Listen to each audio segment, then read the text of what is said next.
What's up? This is Evan Finch, and today we are talking about metalcore.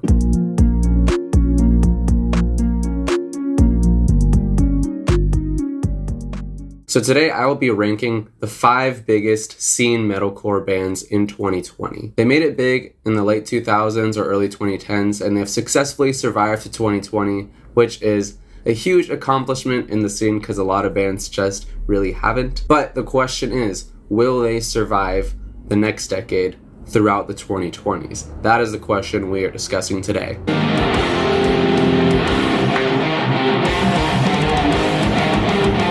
Now, I know there are some other bigger metalcore bands like Killswitch Engage or Bullet for My Valentine or whatever, but these are not scene metalcore bands. We're only talking about the scene years from roughly 2008 to 2014. The era of MySpace, of swoopy hair, neon cartoon monster merch, sidekicks, and of course, crabcore. So, without further ado, here are the 5 biggest scene metalcore bands ranked by monthly listeners on Spotify. Album's called Toilet Humor. It's gonna be shit. Oh! Come on. So kicking it off at number 5, we have Asking Alexandria with 2.6 million monthly listeners on Spotify. Now, they exploded onto the scene in 2009 with their debut, Stand Up and Scream. It had bangers on it like Not the American Average, and my personal favorite, The Final Episode. Oh my God! Now, this band was basically an overnight success. They instantly became one of the biggest metalcore bands with their first album.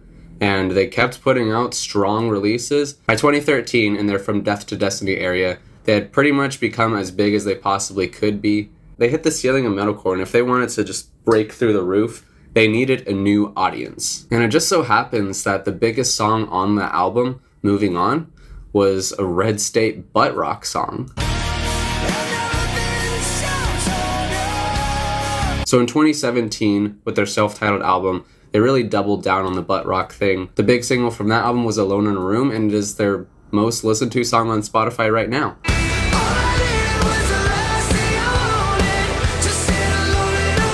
In 2020, Anti-Socialist got to number 3 on rock radio, which is the biggest radio success of their entire career. So everything sounds great, right? They got a new fan base, their songs are doing well, everything's great. They should totally survive the 2020s, right? Well, I'm a little hesitant to say that. Even though Self-Titled had some of their biggest songs, it was still a decrease in sales from their previous albums. And for Like a House on Fire, I couldn't find the numbers exactly, but based on the charts, it seems like it wasn't where they needed to be. Now, both of the albums had hits for sure, but they just weren't as strong as albums. They really got to put out some strong albums in the 2020s, otherwise people are going to stop caring, and they'll only have a few cycles left before they don't matter anymore. Now, I'm rooting for Asking Alexandria. I like them. I saw them in concert in 2017. They do have some bangers. Now, I just hope they put out a really strong record in the early 2020s. But I have punched a tour bus before, and I did break my hand doing it, so. All right, number 4, we have I Prevail with 3.4 million monthly listeners on Spotify. This band blew up in 2014 with their cover of Blank Space by Taylor Swift, and it reached number 90 on the Billboard 100. But I've got a blank space, baby. It's all right, sure. Now, that's crazy for a band like them. And they continued to grow in popularity afterwards. They were really good at social media, and they had some rock radio hits like Alone and Hurricane. Hitting me like a hurricane, hitting me like a tidal wave. And their debut album sold 20,000 units first week, which is just very, very impressive for them, especially in the mid-2010s. And their sophomore album, Trauma, did 18,000 units first week, which is still pretty solid, but it was a little disappointing to see a decline. However, it is streaming pretty well. If you look at their top 10 songs on Spotify, 8 of them are from the Trauma album. Now, this band, will they survive the 2020s? I'm just not so sure. I think they definitely have a few more album cycles left, but when I first heard the band, my first impression was, wow, these are very boring, unremarkable songs for the size of this band. How did they get so popular?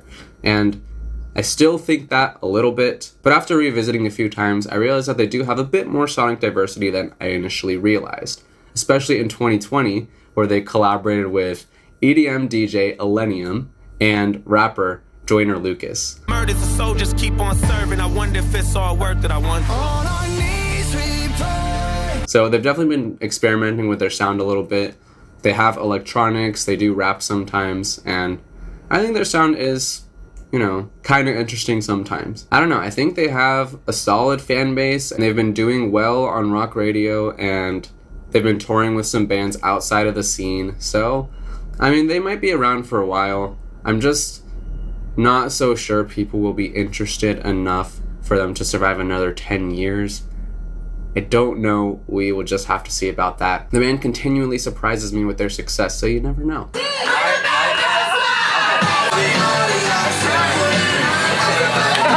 And at number 3, we have Falling in Reverse with 3.9 million monthly listeners on Spotify. Now, this band had one of the best starts a band could possibly have, because the lead singer, Ronnie Radke, was formerly a member of Escape the Fate, and their first album really put them on the map, and a lot of people loved it.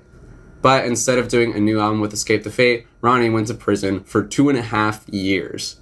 Now, when he finally got out and he announced his new band, Falling in Reverse, and that they would be putting out an album, people were really curious and excited to see what he could do. Now, I remember the moment in 2011 when the music video for The Drug in Me Is You came out, and it blew my mind.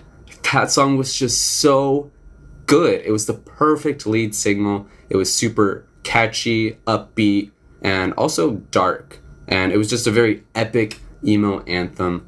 Amazing song. If you haven't heard it, you really should check it out. Don't fail me now. I've lost my goddamn mind. It was just truly a great moment for the scene. Their debut album, The Drug in Me Is You, was pretty solid, and since then they put out 3 more albums, which have been pretty solid releases in my opinion, and they have a very diverse music catalog. They've got everything from rap to neon pop punk to metalcore to country. Yes, they have a country song. I'm a drifter.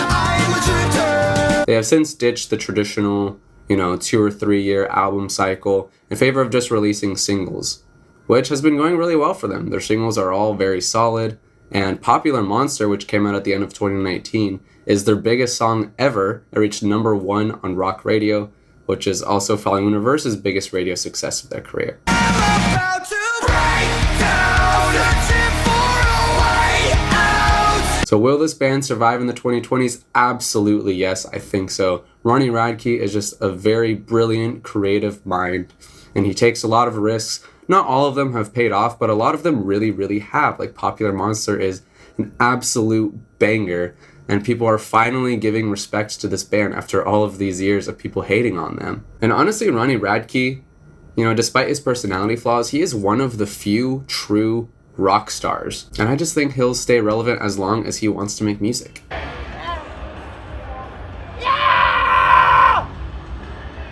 Alright, number 2, just barely ahead of Falling in Reverse at 4 million monthly listeners on Spotify, we have A Day to Remember. Now, they didn't blow up as fast as other bands, like Asking Alexandria.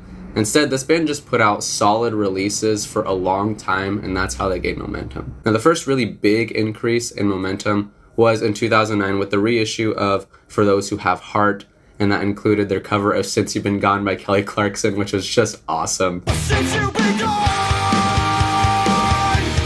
I can't breathe. Did I say 2009? I meant 2008 if I did. And in 2009, their album Homesick was massive. It had many of the band's classics like The Downfall of Us All and If It Means a Lot to You, which is my personal favorite song. La, la, la. So everyone is singing along. And looking at the chart positions of each album, it seems like they've only been growing with each cycle. So will A Day to Remember survive in the 2020s? Yes, but I'm a bit hesitant, and here's why. The rollout for the upcoming 2021 album, You're Welcome, has been pretty concerning. First, the album had over a year delay. The album was supposed to come out at the end of 2019. It has since been delayed all the way until March of 2021. And second, they've released 4 singles scattered over the course of a year. It's hard to keep the hype for an album for a year, but also I just don't think any of these songs are hits. Now, Resentment was probably their best one. I'm at like a 7.5 out of 10 on that one personally.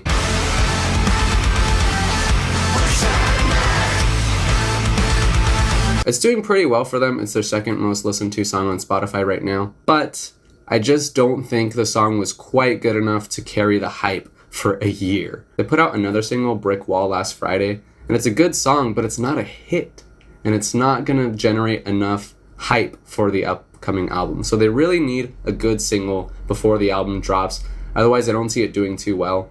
And I hope the album is good, but I'm a little concerned. So we'll just have to wait and see in March. Regardless, even if they put out an underwhelming album, their catalog and fan base are just so strong that I see them being a band for a really long time. They definitely have many more album cycles in the future for them if they want to. So I think they'll do well enough. We'll just see, are they going to remain one of the scene's biggest bands?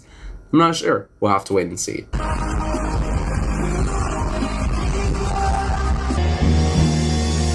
Now, number 1, we have the Scene Kings with the whopping 7.1 million monthly listeners on Spotify. None other than Bring Me the Horizon. Now, this band started out as a deathcore band in 2006 with the album Count Your Blessings, and I wasn't into deathcore at all, but from what I've heard, they were one of the big deathcore bands, and they really helped push the popularity of that genre.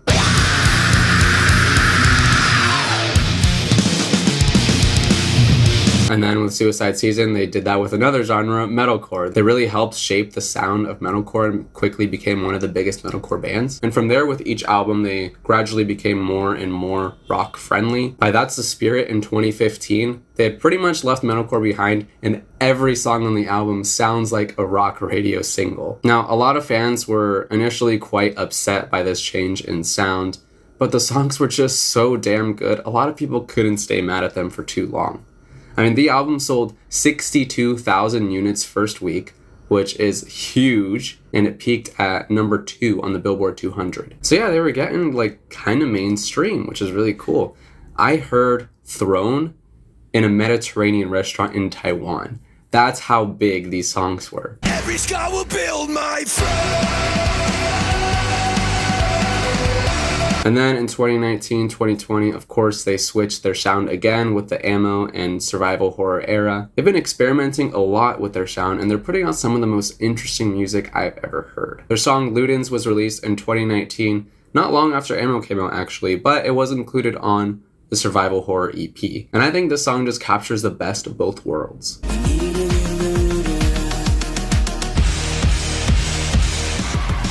So will Bring Me the Horizon survive the 2020s?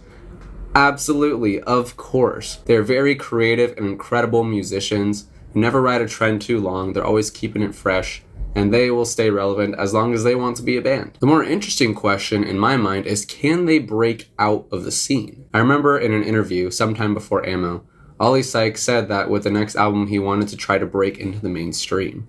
And they weren't quite able to do that with Ammo. Even though they went for a little bit more of a pop sound with a lot of the songs, they just weren't able to do even as well as That's the Spirit. With survival horror, they went even heavier than That's the Spirit, and one of their songs sounds like Suicide Season. So it kind of seems like they've just given up on going mainstream, and they're content to remain the big fish in the small pond that is the scene. But I mean, if any band can do it, it's probably Bring Me the Horizon. 7 million monthly listeners on Spotify is nothing to scoff at. To put that into context, I think Paramore only has like 9 million something monthly listeners on Spotify, so they're not way too far behind. We'll see. I mean, they're supposedly going to put out 3 more EPs in the post-human era, so we'll see if any of them are commercially viable.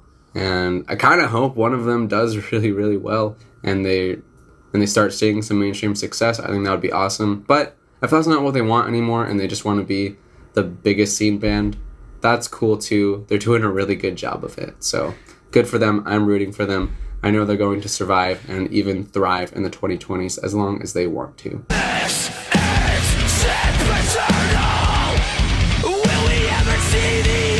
As you may have noticed, a lot of these bands just aren't doing the traditional scene metalcore anymore. And any band that is doing that sound is just not big anymore. So the golden years of scene metalcore are gone. We are never going back to that. Metalcore is an underground genre again. They're just not producing any more big bands like the ones listed. And you might point to Code Orange. They received a Grammy nomination. But honestly, they just don't have the numbers to back up the hype. They're not charting. They only get a few million streams on their biggest songs.